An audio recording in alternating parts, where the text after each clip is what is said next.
Welcome to Hip Hop Now Podcast. If you're from the future, you know what to do. Get your ass out of here. Don't disrespect the legend. Hip hop is here to stay. Let's get right into the business. What up, y'all? I am your host, Vegas, and this is Hip Hop Now Podcast, a podcast specifically designed to keep you caught up on all things hip hop, music, and culture that happened throughout the week. Big shout out to the subscribers, the supporters of this podcast. Yes, you read that right. We have already reached 4,000 subscribers on YouTube. That is the push. Shout out to everybody listening on the audio side who have been listening for years at this point. And I think next year is my 10th year anniversary of this podcast. So it's going to be pretty dope. Shout out to all the audio listeners. But we're trying to grow the YouTube channel. The goal for the year is 5,000. We in January and we only got 1,000 to go. That's crazy. But why not keep going? Keep going on to 5,000, past 5,000. But I can only do that with the help of the people who seem to enjoy my videos, the shorts around the hip hop world that I tend to, put out there for people who are interested in that kind of content, feeding everybody in hip hop social media during troubling times. Yeah, but not politics. Hip hop politics used to be my blog back in the blog era. And for those who are nostalgic for that era, specifically as it relates to hip hop, me and the homie Tony of Into the Dome podcast, who is also on YouTube, go check him out, have a podcast that's sort of like a spin-off to this podcast, but it's called That Time in Hip Hop. It's all about preserving the history and the legacy of things, people, record labels, films, everything related to hip hop music and culture. And we're going to have a nice special episode coming up on the blog era. So stay tuned for that. Big shout out to hiphopdx.com, allhiphop.com, and a couple of places like maybe the sourcemagazine.com. I don't know. Hold up. I hit my mic. My bad. My bad.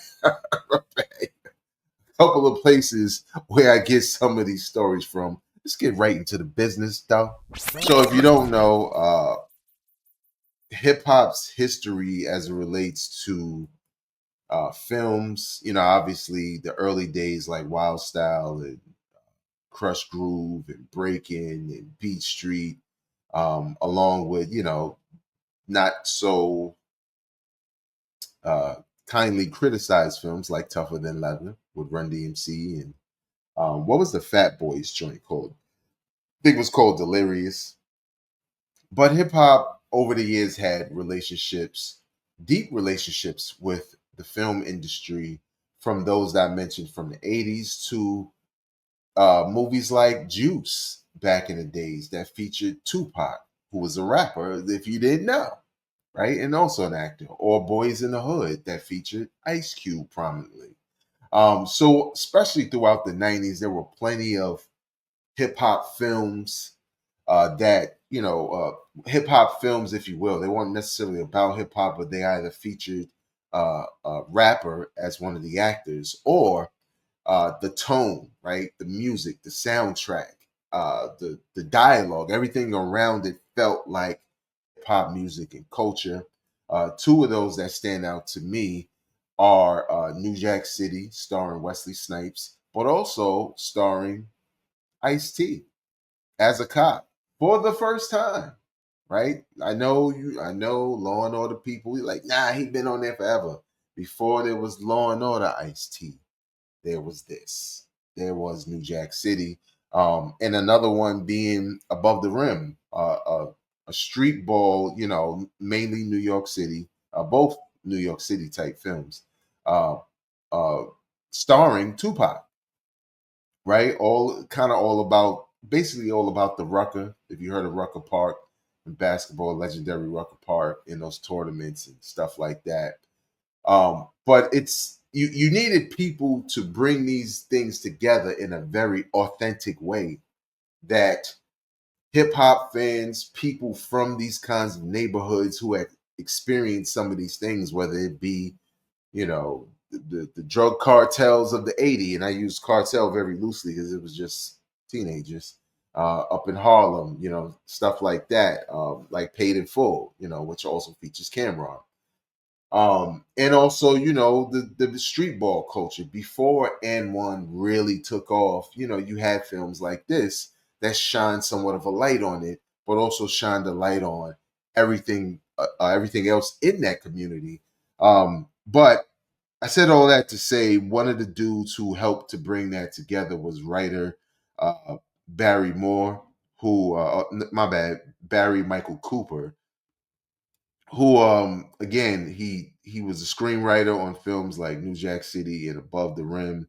He also has credits in the movie Sugar Hill, if you haven't seen that, and the Netflix version of She's Gotta Have It, which was like a remake of Spike Lee's first film.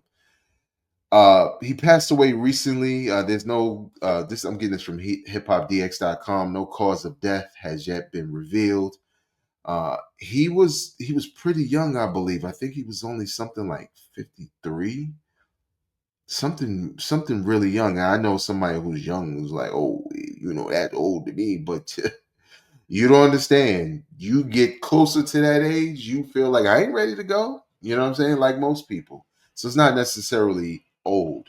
Uh, it just depends on how you feel and your state of mind. But with all that being said, I think in a lot of ways, this is a loss that impacts the hip hop community because again, in 2023 we celebrated 50 years of hip hop, whereas there are other music genres that date way further back than that. Way further back than that. Blues is like the beginning of time, and jazz is almost like the beginning of time too. So there's other art forms that are much older. And speaking to a topic that's going to happen a little bit later, I think with hip hop turning 50, which we said isn't that old, there is going to reach a point, and I think we're reaching that point of maturation. But at this point in time, when these types of films were happening, hip hop from the 80s was still feeling like a new thing, right? And especially as it relates to the film industry. That's when you really started to see it make an imprint on the film industry because there's plenty of people in hip hop who act. Like DMX was an actor, right? LL Cool J, Common's an actor. Like we've seen other people like Beanie Siegel and Jay Z a little bit, right? 50 Cent. We've seen a lot of hip hop stars get into acting, and again, at this point in time in the 90s, you needed guys like Barry Michael Cooper to basically take what they know from hip hop, from the streets, in particular with these movies from New York, and translate that not only for that audience, but for all audiences, black, white, South, West Coast, or whatever, to be able to relate to the characters. And I think he did a excellent job considering the time, right? Considering the time that was, I would say, where you could see probably people working in the film industry either not wanting to do these types of films, but knowing it's lucrative with the black community, or wanting to change it in a way that wasn't as authentic as the people who come from these places. And I think he did an excellent job doing some of that. And I just wanted to take the time to acknowledge him and his work and say rest in peace. Obviously, gone too soon. But when you leave an imprint like that, not only as far as going to watch the films today and check them out, but those of us who were, coming of age at the time, and these were the movies. Like there was a time in the 90s where these types of movies, it was like they were coming out like clockwork, and from Menace to Society to Brooklyn. I mean, Crooklyn, not Crooklyn. What's the other joint? Straight Out of Brooklyn. um, all these different films, you know what I'm saying? Then Atlanta got involved with their stuff. So it was like this renaissance of black films and telling stories from these neighborhoods that weren't all centered around some kind of drug game or some black exploitation stuff from the past. These were authentic, urban, if you will, stories written by us. So rest in peace to Barry Michael Cooper. Uh, you will be missed, but your work lives on, brother. So now let's get into what seems to not want to go away. Obviously, I get tired of talking about it, but it impacts the future of hip hop in a lot of ways, especially battle rap. I talked a lot about Drake and Kendrick Lamar and how Drake's initial petitions, especially against the record "Not Like Us," was kind of not hip hop. Like it's just not a hip hop thing to do for somebody who is quoted as saying, "I study battle rap for a living." Go look it up. He said it on LeBron James' show, the Shop, which I don't really watch that, but I've seen that clip. Um, but to sue in a battle where defamation is kind of what battle rap is. Nobody in the history of hip hop has ever sued, but he's not suing Kendrick Lamar. He's suing Universal Music Group. The petitions were canceled, but then Drake popped out with an official federal lawsuit against UMG about the song Not Like Us and how it's popular and how they helped the song become popular because it was like negotiation tactics, make Drake seem like he's not the big star he is, so they can give him less money. And also the song calling him a PDF on YouTube. I cannot say the word, so you get what I'm saying. PD5 okay? You know what I'm saying? Uh, but all these things regarding a battle rap. Well, we waited because we knew what Drake's position was, like I spoke about on past episodes and live streams. And UMG has responded. This is on hiphopdx.com, so you can check them out. Drake says, or basically about Drake, UMG demands dismissal of Not Like Us petition over lack of evidence. Drake's legal battle with Universal Music Group could set to take another dramatic turn as the music conglomerate has asked a Texas court to toss out the pre-action petition he filed against them in November, which is still active. So that petition in Texas is actually still active, but all of this stuff relates, to be honest, even to his federal situation. As far as their position, in a motion to dismiss filed in, I guess this is Bexar County on Thursday, January 23rd, UMG claims that the Toronto rapper, who is signed to them through Republic Records, has insufficient evidence to support his allegation that they engaged in payola to spread Kendrick's hit diss song "Not Like Us." Company also argues that the release and promotion of the track is protected under the First Amendment. That is key. Here's a quote before I finish. Because Drake's petition is related to and was filed in response to UMG's protected free speech, and because Drake cannot carry his burden to establish by clear and specific evidence that he is entitled to pre-suit discovery, the court should dismiss Drake's legal action against UMG. This is what it says. Let's see this a little bit more. Drake provides nothing outside of his verified petition, which alone cannot provide a evidentiary basis for a petition. Even looking into the petition, there's no evidence that supports his asserted need for pre-suit disposition of UMG. And here's the last thing I'll read. The music giant also calls Drizzy's claim that they secretly funneled payments to radio stations to play Not Like Us hearsay and not admissible as evidence. So Long story short, UMG is like, prove it. Get this crap out of here. You're making false accusations about freedom of speech, especially as it relates to a battle in which you started, because we want to say, like that was no, that was a response. Like that was a response to first person shooting, right? Let's not forget that part. When you're making your little playlist of the battle, start with first person shooting, then put like that on there. And the personals came once Drake started to talk about Kendrick's wife, his partner, his kids.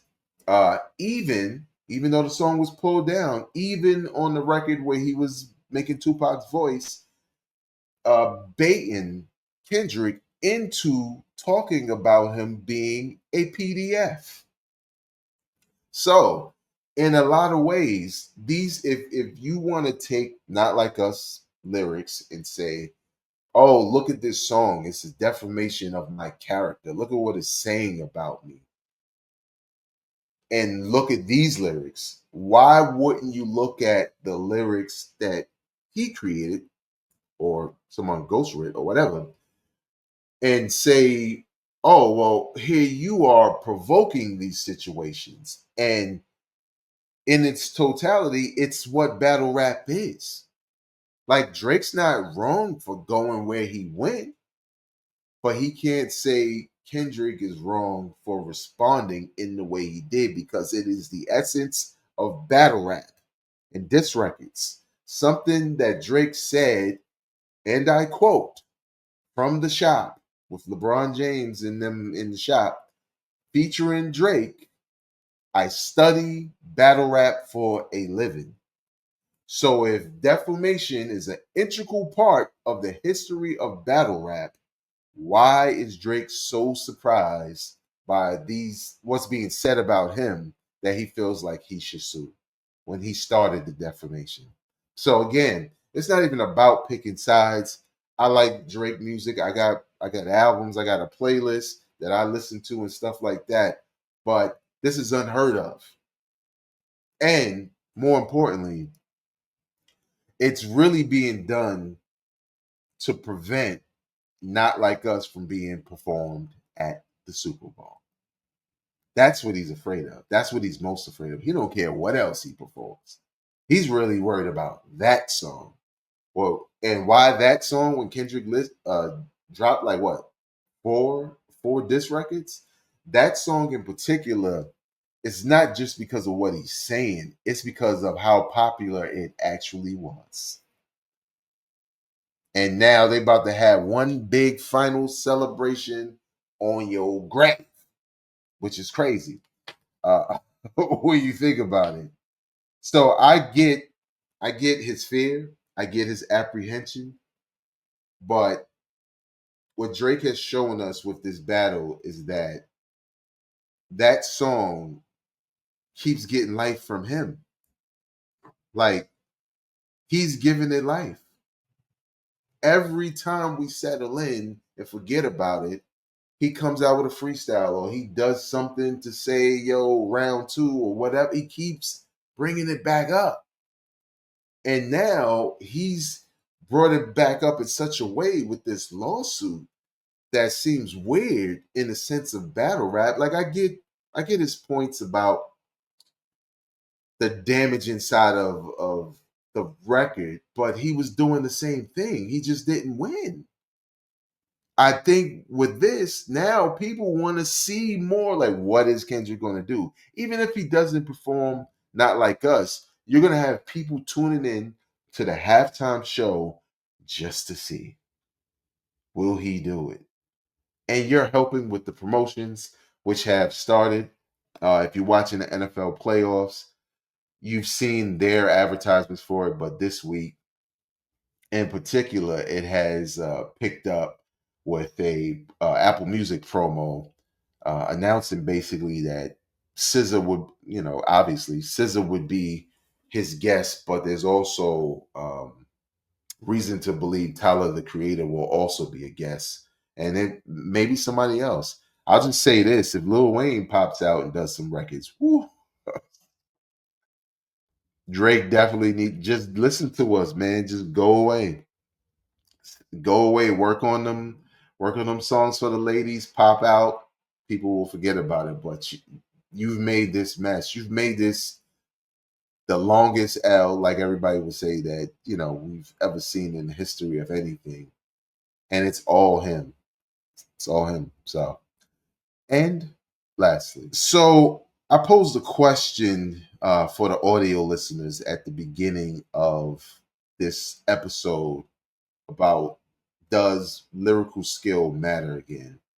And a lot of people, especially hip hop media, have debated that based off the battle between Drake and Kendrick Lamar. And a lot of that had to do with who won, which was Kendrick Lamar, how he won, not bots and influencers, but lyrically. What was he doing? What did he do with those records? The way he approached each record with a different vibe, right? Like that was the type of music you hear today. Then Euphoria was also that. But then 616 in LA was like for the underground hip hop heads. And then Meet the Grams was like a traditional, grimy diss record, one of the, like when you hear The Bridge is Over or Ether or No Vaseline, it evoked that kind of a diss record. And then Not Like Us was something we had never seen before, where it was like a diss record that's about that we're partying to. It's crazy. Um, so a lot of people look at that and say, Bars is back. And Joey Badass popping out at the beginning of the year, challenging the West Coast, and you feel like everybody cares more about lyrical skill more than they have in years. And I'm talking about over the top. And I think in a lot of ways, just to go back to that battle, I think that battle did a nice service for those people who came up in hip hop with the music just kind of being catchy. They had to pay attention to lyrics now. And content creators across the board, including myself, we got videos, you can check them out. Were breaking down things that were being said that help, some casuals get more into hip hop lyrics, which in turn gets them into artists who are more lyrical. You know what I'm saying? Where it's not about just catchiness. It's like, yo, what are you saying? It made some people crazy too, like dudes saying, "Yo, Tribe Called Quest is like overrated. Let's listen to how simplistic this is." You don't understand bars. You were inside. But what's interesting is this article I saw. Shout out to Hip Hop DX. Obviously, I do use other places to get points of view, but I like the job they do. You know what I'm saying? But they had a quote from Lil Wayne on Maverick Carter's. That's LeBron James's homie, who's also on the shop from time to time. Not just homie, but business partner, called Mavericks, where Lil Wayne talked about uh, what he thinks is his best verse, which he also believes earned him credibility amongst New York rappers. And the whole notion of him saying that is when you think about New York City, you think about lyrical skill. New York City hip hop is very technical, right?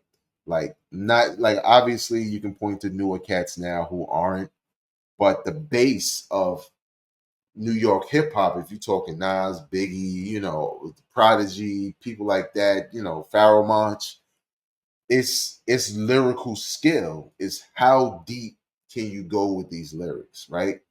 Not just, oh, I said a couple of metaphors, like layered lyrically. Whereas other places are more about the beats or more about the vibe or the hook or whatever, which isn't wrong. But when it comes to New York hip hop and you're talking about getting respect, that means you're talking straight up bars, lyrics, lyrical technique. And here's a quote from what Lil Wayne said: "To me, to this day, my best verse is going to always be my first solo song on a Hot Boys album. It was called Block Burner. I don't curse at all on that.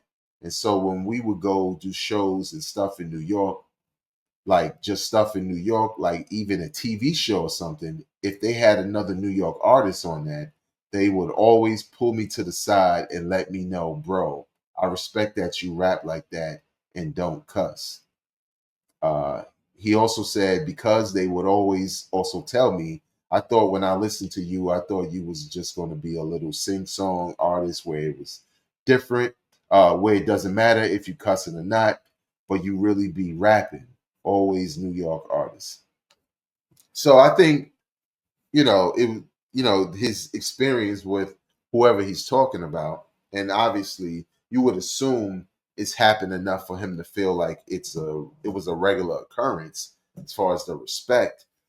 um I mean, you just look at the features for Lil Wayne. When it comes to Lil Wayne out the Hot Boys, he's probably number one when it comes to having respect lyrically from lyricists, right? We're not just talking about people who write lyrics. We're talking about people who are very technical in how they approach writing lyrics. And I think, do I think Lil Wayne is very lyrical? I think so. I think there are a lot of people who will debate the whole ghostwriting thing, but I can't confirm everything was ghost written at one point. We just know a style change happened. But as you can see, he's basically pointing to a point in time where there were no rumors of Gilly the Kid, that same Gilly, writing for him. That those rumors popped up during the Carter One and definitely the Carter Two. Probably the Carter Two more than anything, where Lil Wayne's style changed. But your style can also change based off of influence because I think Lil Wayne has an appetite for that technical lyricism, unlike somebody like in the Hot Boys like Juvenile. Juvenile's he's a feeling. You know what I'm saying? He's a rhythm. He's a vibe, so to speak, when it comes to how he approaches his music. I'm pretty sure he think he's dope, but being dope doesn't mean you're a technical lyricist. And I think Lil Wayne, that's his interest, that's his bag, and that's why we got what we got over the course of his career. But does lyrics matter today? I think they do. I think that battle, especially given the two participants, and especially the line of the difference that the line that Drake drew, I'm not Drake, that Kendrick drew as far as comparisons between him and Drake as rappers. You know, you make music that pacify him, I make music that electrify him, right? And in the display of the battle, you saw what the difference was. You saw that Drake can make something that you like. Kendrick can make something that makes you more invested. It's almost like a meal, right?